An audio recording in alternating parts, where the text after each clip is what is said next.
I can't hear you. Go. I'll do a few. Do you want me to say the Sunday play and all that? No. Yes, please. The Sunday play on Resonance 104. What's that? 104.4 FM, right? The Sunday play on Resonance 104.4 FM. The Sunday play on Resonance 104.4 FM. A play, they say. What harm may they be in a play? Some merry piece of fancy or buffoonery, a performance as insubstantial as breath that dies away even at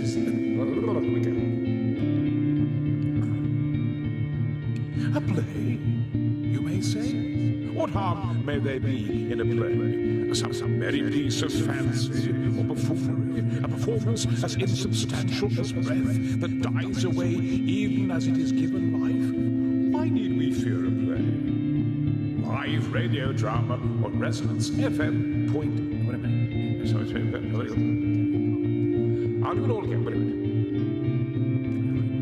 I can read it. What harm may there be in a play? Right. A play, you may say. What harm may there be in it? A play, you may say.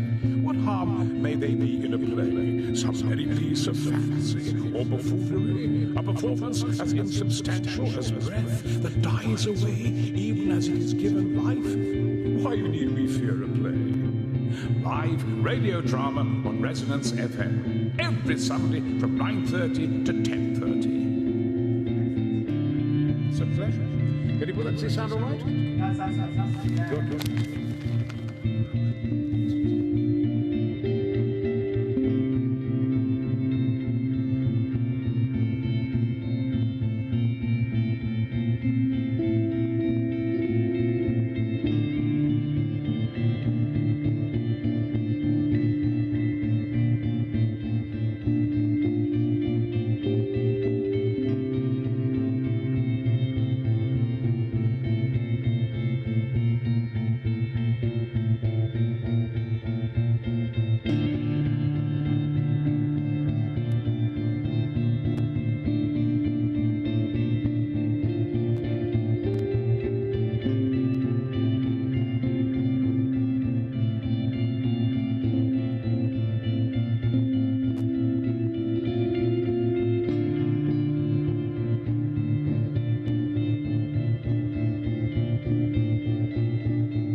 Tonight's play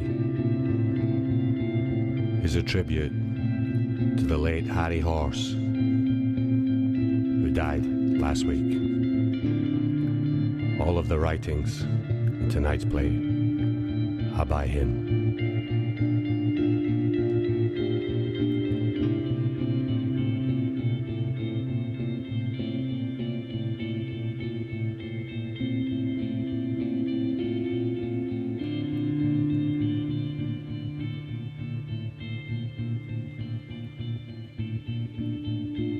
The last polar bears. All my life, I've wanted to see how polar bears really live. The first time I saw one, there was no snow for him to roll in, no icebergs for him to float upon. That was no life for a polar bear. So I decided I would go North Pole to see how they really lived. I found a map of Great Bear Ridge. Straight away, I knew that is where I would find them. I wanted to buy a husky and a sledge to drag my equipment across the snow, but they cost too much money. In the end, I had to take Roo and a golf trolley. Roo said her breed were good on snow, better than huskies probably. I loaded the golf trolley with all the things we would need for our journey. We crept out of the house and set sail for the North Pole on a ship called the Unsinkable.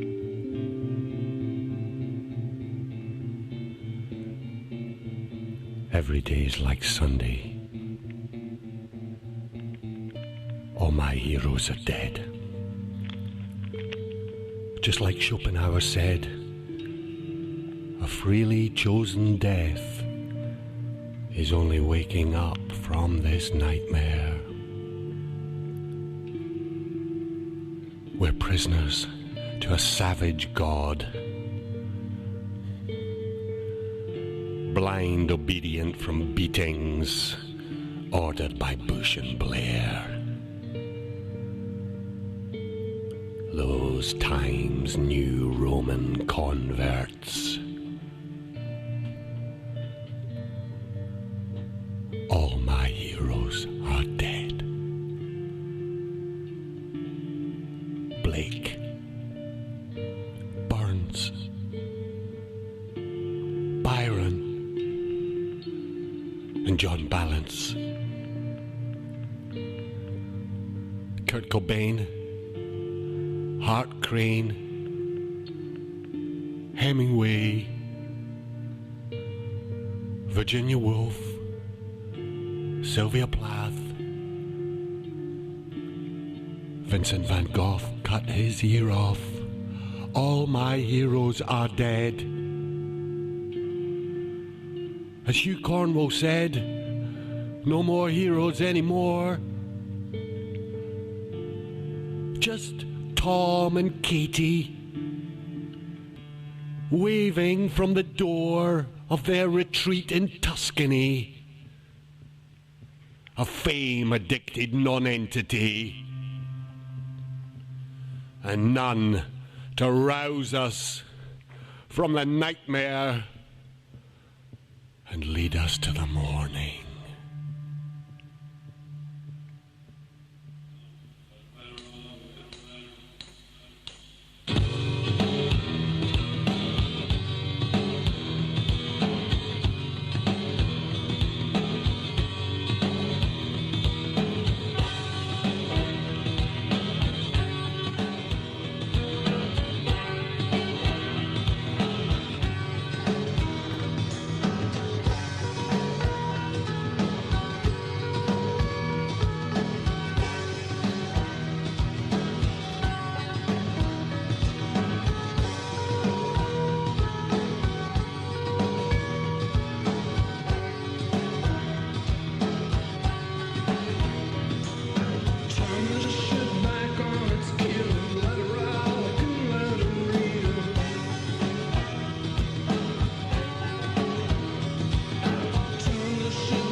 for Rue and one for me.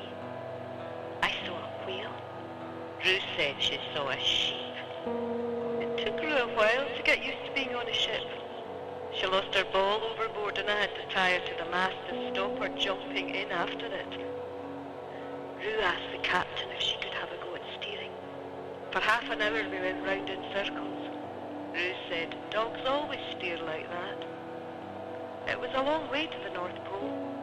We sailed through storms and high seas and it grew colder and colder. Rue wore my socks to keep her paws warm. Every day Rue asked if we were there yet. Every day I had to tell her, not yet, but soon, very soon.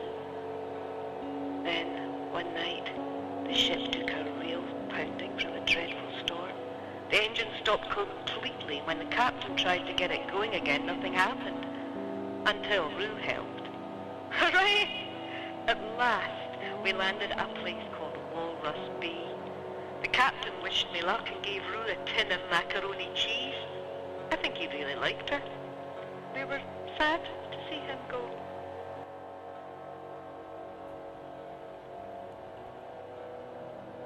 As we sit at the end of the Cenozoic era, age of mammals, facing bravely to the Ermezoic era, age of loneliness, we shall take comfort from our things. Half-calf child, robo-dog, multi-limbed lover and android friend. Download of Last Elephant through neural jack in neck. Seeing is believing. Recording of Sparrow singing on antique DVD, a genuine article. eBay bid for synthesized rat with real fur. No time wasters, please. Such a lot of memories preserved for the future. So many formats too. Oh, lucky man.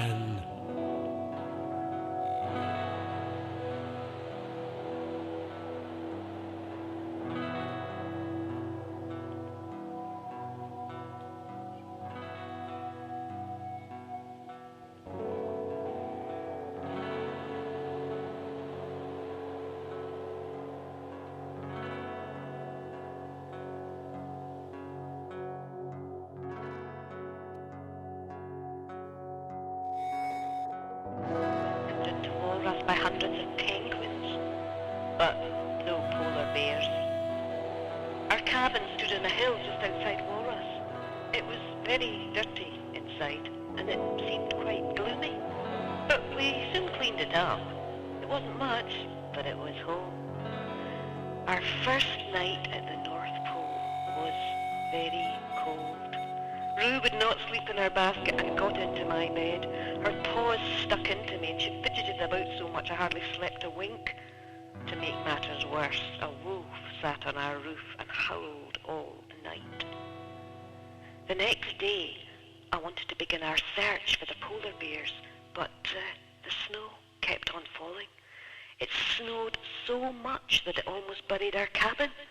For 3 days we were cooped up and our fuel ran low.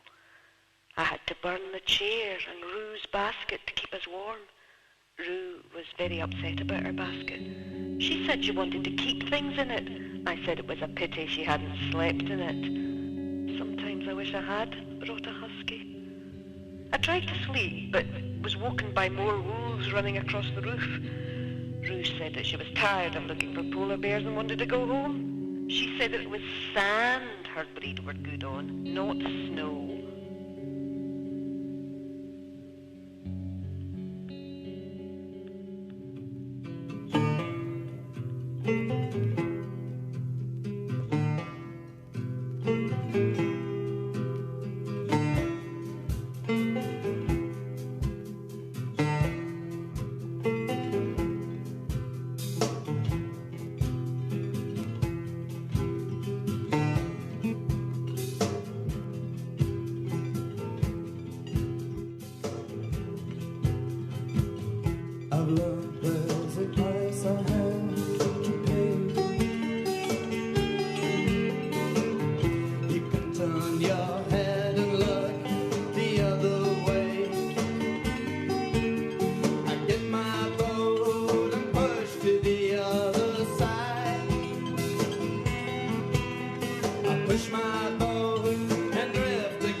At last, it stopped snowing, and I took Rue out to a place called the Gentle Slopes. There she could practice pulling the golf trolley through the snow. However, halfway up the slope, Rue decided she wanted to go down, and took off, dragging my golf trolley behind her. I was so angry with Rue that when we got home I didn't speak to her for ages. In the end, she looked so sorry that I had to tell her the Great Bear Ridge ice cream story to cheer her up. Once upon a time, I told her, the snow was so pure and clean that it tasted better than the finest ice cream. But as the air got dirtier from all the chemicals and fumes, the snow lost its taste. The last of the world's ice cream lies up on the Great Bear Ridge, and that is why we're going there, to get ice cream for Rue. Rue loves this story. I must have told it to her many times. I must admit I have added bits. The fabulous chocolate mint chip that grows in the shade, or the delicious strawberry split found only at sunset. These are my own inventions. Afterwards, Rue felt much better and said she was very keen to get up there.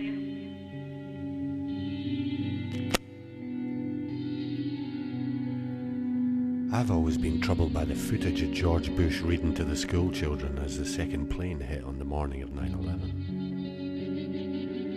His chief of staff whispers in his ear and tells him that America is under attack.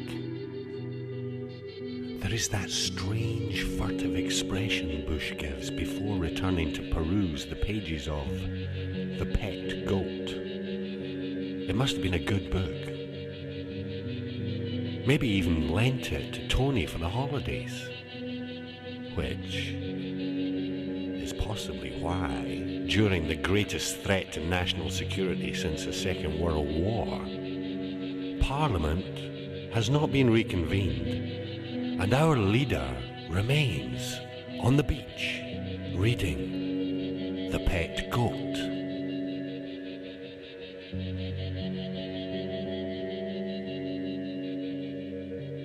That afternoon, we went down to Walras to stock up on provisions for our journey to find the polar bears. We spent a long time searching for the shops as everything lay buried beneath the snow. Eventually, we found the mailing station after Rue fell down the chimney. I bought a pair of wellies, some fish, cheese, candles and sausages. Rue bought a picture of a rabbit, an old bone and some jam labels. I wish she wouldn't waste her money. Afterwards, I played golf on the snowfields behind Walrus. I found that golf kept my spirits up. I hit a good shot across a glacier and the ball flew through the air like a rocket. When I got to where the ball lay, I found a little penguin lying in the snow. A ball had hit him on the head. I put him in my golf bag and took him back to the cabin. Rue was very annoyed and said, why didn't I invite the whole of the Arctic into our home and be done with it? We could fill the place with sea lions, Arctic foxes and seabirds, and we could sleep outside. Hip, hip, hooray, and 3 cheers. The penguin woke up the next day and seemed much better. He climbed all over my bed and wanted to get in with me. Rue said he smelt of fish.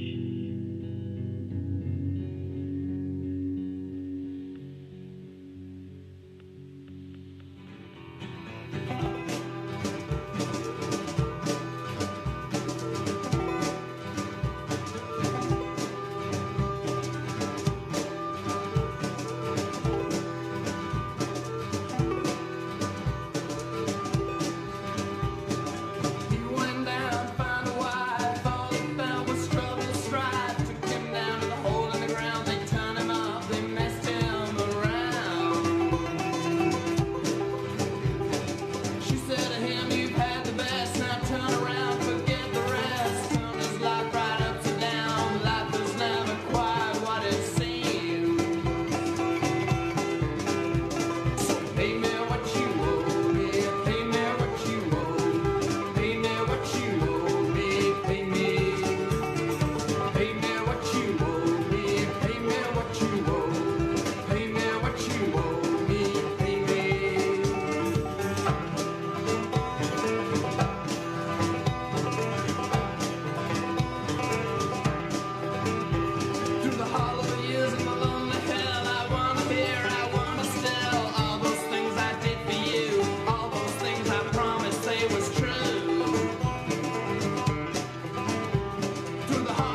planned our route on the map. It would be a long walk to the Great Bear Ridge. Outside, the sky was changing colours all the time. Something very strange was happening. I decided it was time for us to set off. We climbed high above the gentle slopes until we left Walrus far behind. Rue sped along and said she was in a hurry to reach the ice cream. Halfway up the Great Bear Ridge, we pitched the tent and crawled inside. We had a large meal and went to sleep. Disaster struck the next morning when a large gust of wind blew the tent away. We watched it float off over Blue Whale Bay. The wind started to blow harder. I tied us all to a rope so none of us would blow away too. We struggled on, but it was so windy. We eventually stopped and made an igloo. The wind grew more fierce, and we'd just finished the igloo when the storm hit. It blew the trolley up into the air, taking Rue with it. I only just managed to pull her back down with my golf club. But the trolley and everything else had gone.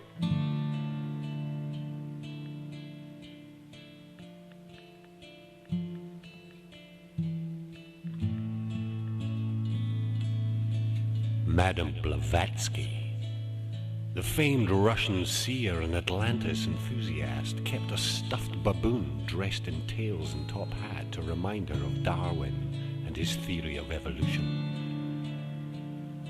Her own views of our evolutionary development were revealed in The Secret Doctrine, and described the Atlanteans and their love of changing their best beloved into what she called the Things. These things had wing, feather, claw, bird head, crocodile jaw, a sort of ancient plastic surgery gone manimal. Bull-headed men, bird women, and dog blokes were but a few of the variants made in the quest for a new beauty. One only has to refer to the Egyptian and the Greek legends to see that Blavatsky's things were possible refugees from the stricken Atlantis. Minotaur, centaur, and damn harpies. The world was once full of the critters. Of course, now, such ideas are rightly consigned to the dustbin of history.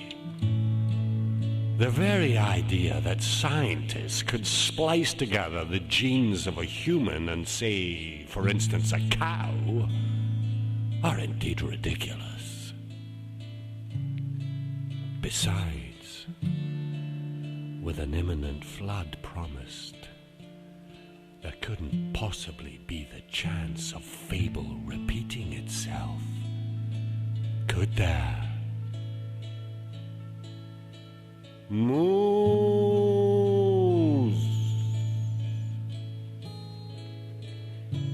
We were so hungry, and all our food had blown away. But then Rue brought out the tin of macaroni that the captain had given her. What a clever dog. After eating it, we all huddled together in my sleeping bag to try and keep warm. Meanwhile, the storm got more and more fierce. Suddenly the storm stopped. We all crawled outside and walked up the last bit to the Great Bear Ridge. Rue ran ahead like dogs do, and when we got to the top, we saw the most beautiful sight. The last polar bears were there, playing with their cubs, rolling in the snow, floating on the icebergs. And there too, ice cream for Rue.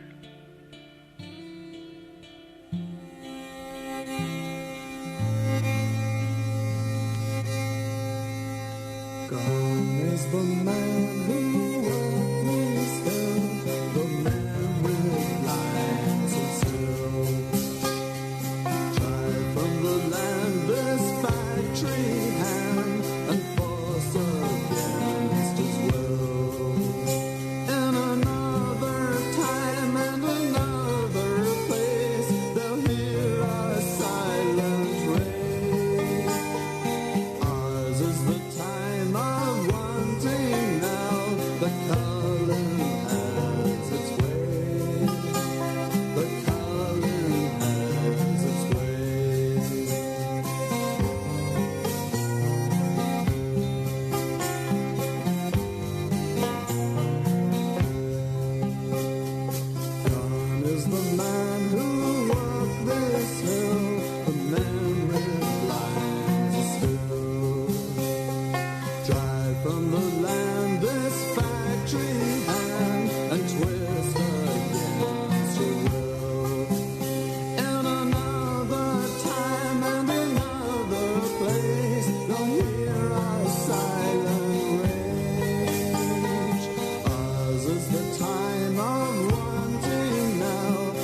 found art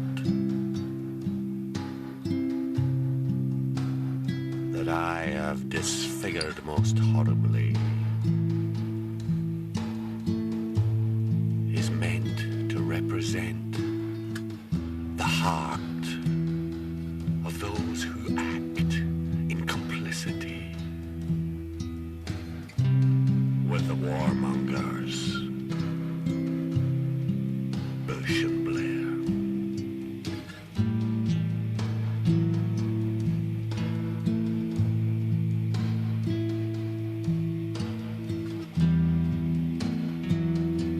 Witness the daily slaughter of someone's son and someone's daughter, and feel nothing inside except the hideous creep of progress in the campus.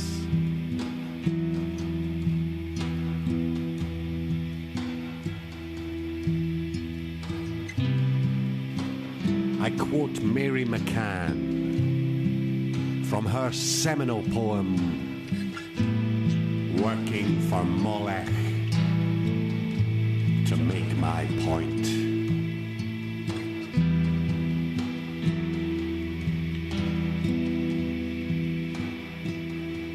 And young men are doing the PhDs because young men are obedient and ambitious.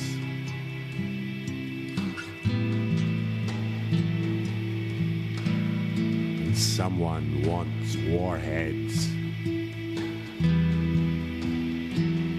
laser rangefinders,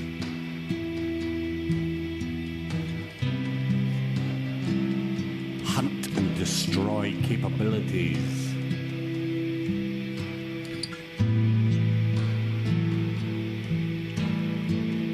multi-channel night-seeking radar,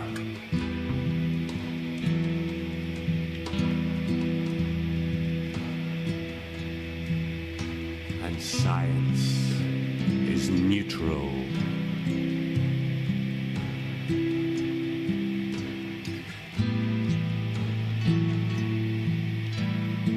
And like the picture that I stole and scribbled on,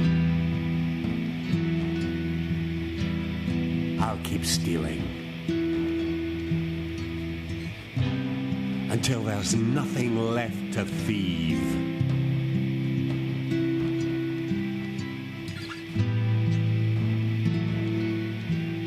Only these magpies' jewels found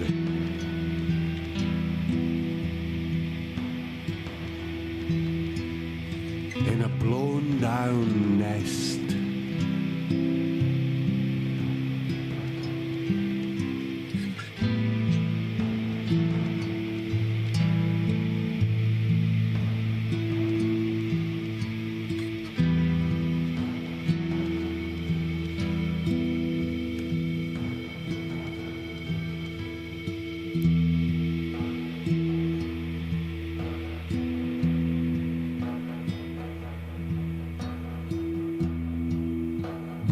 Devils.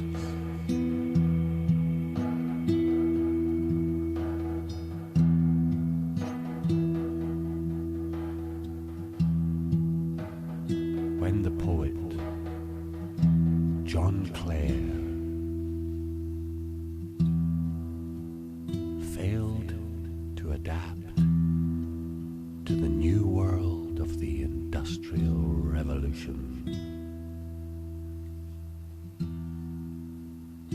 saw the dark, satanic mills,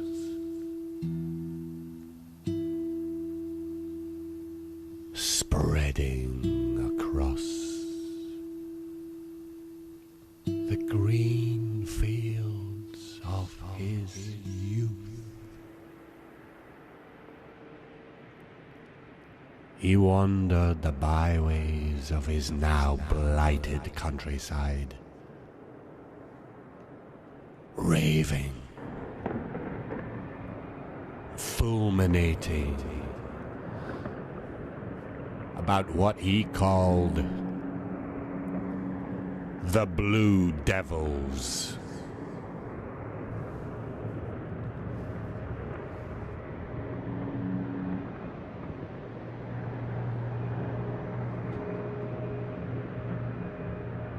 It was a rant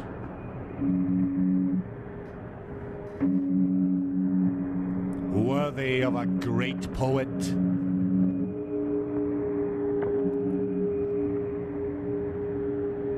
Though it cost him dear.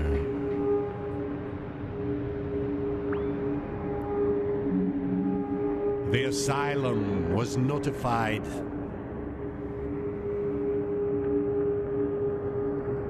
And he took his place alongside those seers who are frequently deemed insane.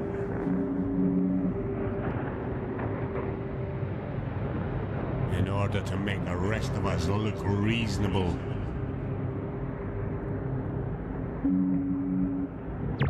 Whilst we engage in our daily business. Working for the Miller of Eternity.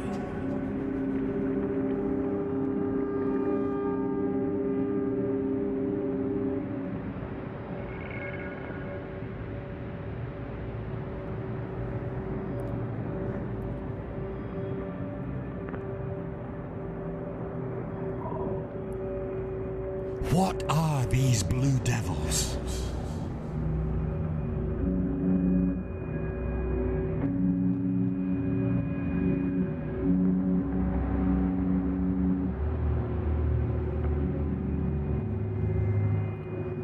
Where are they now?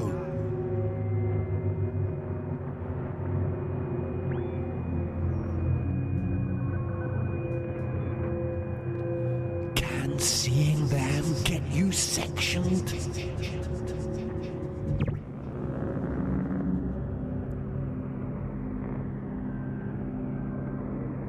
Most probably.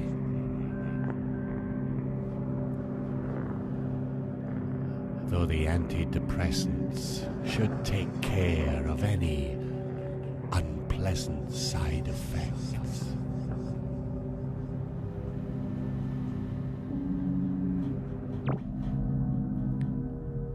These days, there are laws that protect us from such things.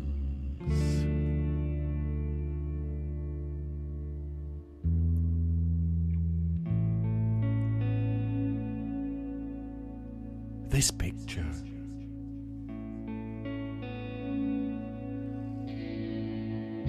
is meant to act as a salve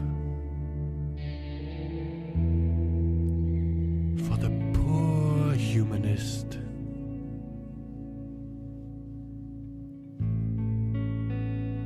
who believes in an enlightenment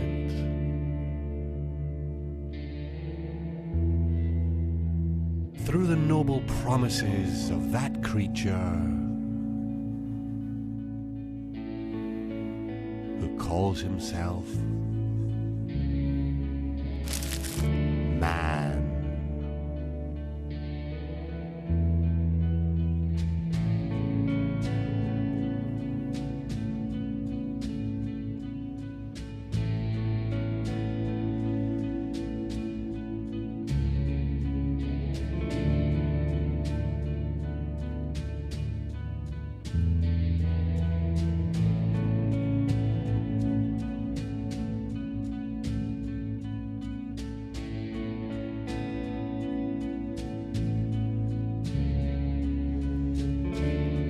Look upon my works, ye mighty, and despair.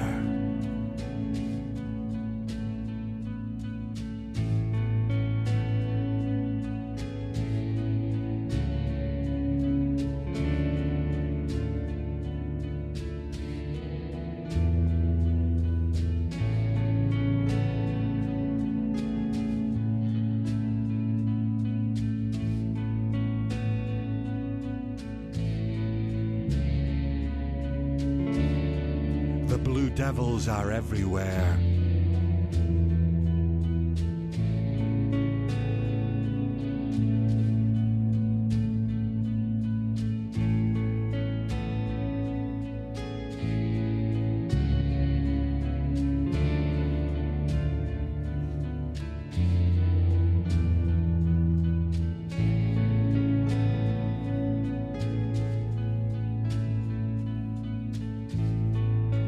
Look upon my works, ye mighty,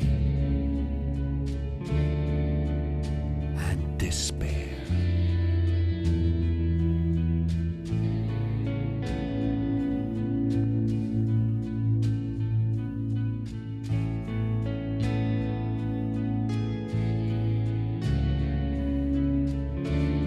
The blue devils are everywhere.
Weapons of mass distraction.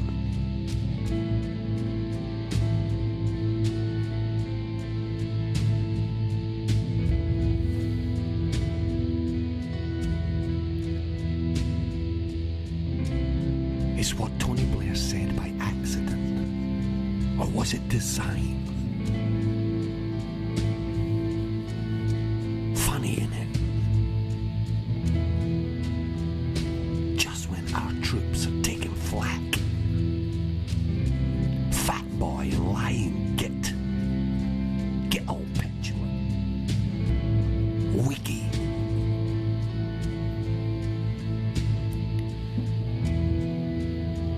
Blanket news. On the hour, every hour.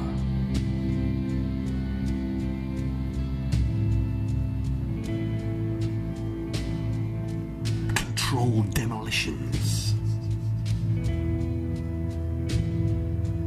Just like when Building 7 fell. All by itself.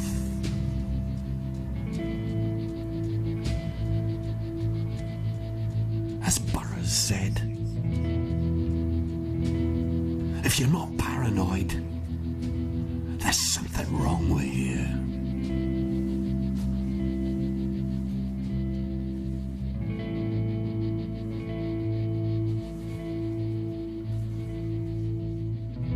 Look upon my works, ye mighty, and despair.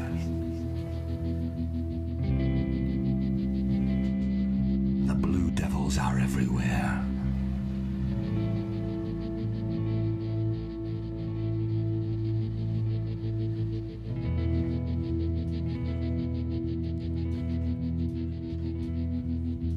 All my heroes are dead.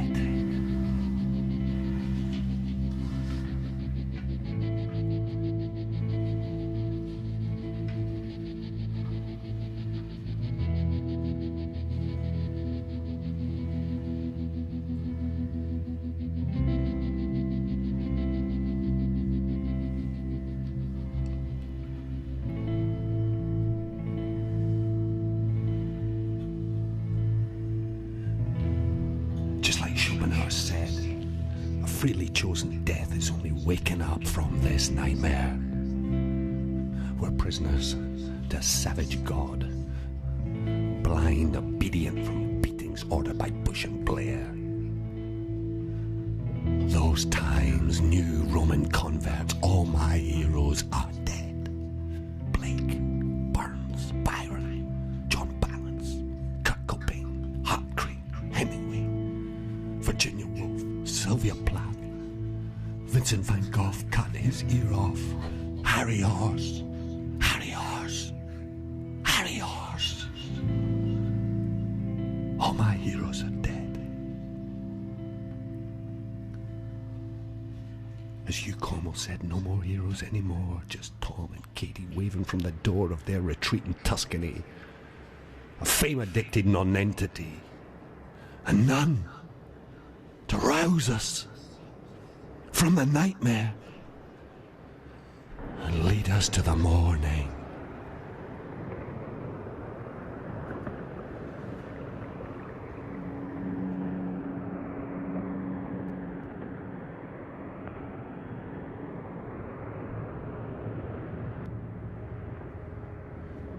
You have been listening to a special tribute to Harry Horse. Look on my works, ye mighty in despair. The writings of Harry Horse read by Tamdine Byrne and Alison Peebles, live on the line from Glasgow. Johnny Brown, Alistair McGregor on the controls.